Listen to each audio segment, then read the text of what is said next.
Buenos días. Después de este espacio de silencio y de reflexión, vamos a pasar a un espacio de diálogo y de palabras.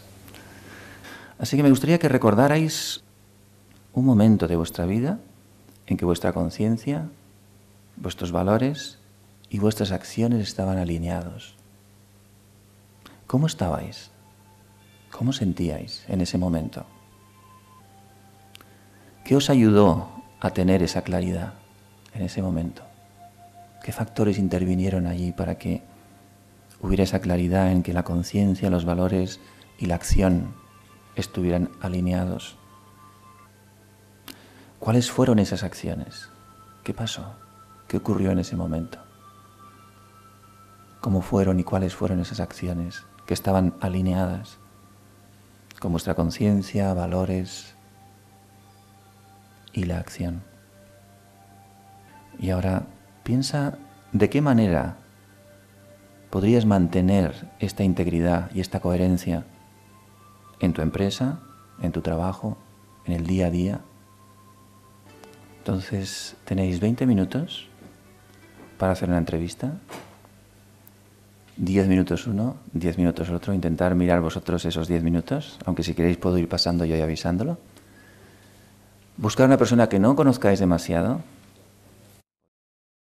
Lo que os invitamos es a que compartáis las experiencias que cada uno refiere, pero intentando buscar un patrón de lo que, si es que surge, un patrón común, si hay algún patrón común en la respuesta a estas preguntas, ¿no? De qué estaba ocurriendo en ese momento, qué se manifestaba, cómo mantenerlo, y a ver si podéis encontrar puntos en común.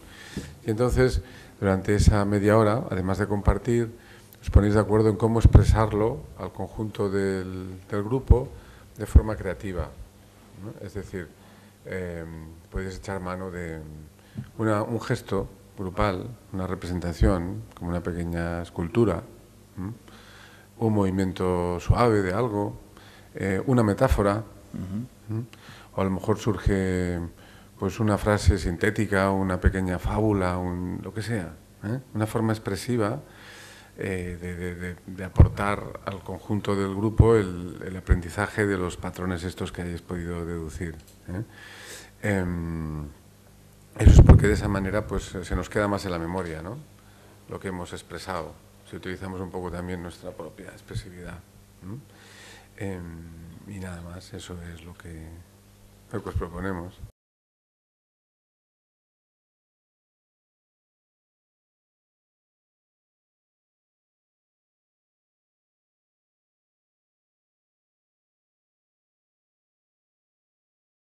It's nice to see everyone had a chance to perhaps do things that they don't normally do. Is that right? And you didn't have any self-consciousness, and you enjoyed yourselves, right? And just a few thoughts from that. You know, when we're really true to ourselves, then there's one thing that we're very free from. We're free from the need to prove anything.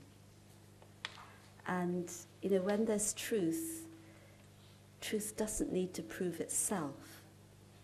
And if you start to try to prove the truth, then you're actually lessening the value of the truth. And if you think about it in one day, how many times do we feel that we need to justify ourselves? Oh, but I really meant that. Oh, but this is what I want to say. We're like asking for a recognition through that. And that's because we're not being true to ourselves. When I'm true to myself, I continue to do that which is right and that which is true according to my inner values, whether or not anybody recognizes it or not, or whether or not anybody gives me confirmation or not. So I'm free. I'm free to have true self-respect. And the other thing about living with truth is that it really, as was indicated from what you were displaying, it really means that the reins of your life are in your hands. You know, they say if you tell one lie, then you have to tell 1,000 more lies to cover up the first lie. I'm not suggesting you go out and tell lies, but in the sense that if we're not living by our true values, then we start on a road by which the false values will continue to increase. But if we begin by living by our true values and we continue to do that, then we can choose how we influence our world. We can choose our path in life. I remember being in a dialogue a few years ago, and we were talking about this, and I was saying in our small group, we really can have a choice over our thoughts and our feelings. And there was somebody else in the group, and this person, he was a businessman, and he looked at me, he was so shocked. He said, "But I've never thought of that before. Surely it can't be possible." I said, "Of course it's possible. What else is life about? If we can't choose our thoughts and our feelings, then how can we fulfill our purpose in life?" And so living by our truth puts that choice into our hands.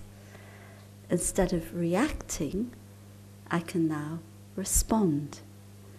Instead of feeling obliged to fulfill other people's obligations, I can think about what is the best for me and others, get into what you call the win-win situation.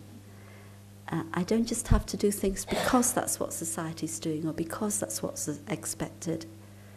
I really can choose. And you know, when you live by your truth, you feel very good inside. There's a saying that what's the use of a golden bed if you can't sleep at night? So you can have everything around you, but if you don't have a clear conscience, then what have you got? So it was lovely to see that display of what it means to be true, what it means to be the master of myself, and what it means to have choice, and what it means to be totally free. So that's what I extracted from all the things that you just showed us. Thank you. And I should have begun with this phrase, but I will close with this phrase. Some of you will know it, and I think it's a good phrase for you to know. The phrase is Om Shanti. Who knows that phrase? Some of you know it. Om, I am. So the awareness of I, the conscious being, I, the spiritual being. Shanti, peace.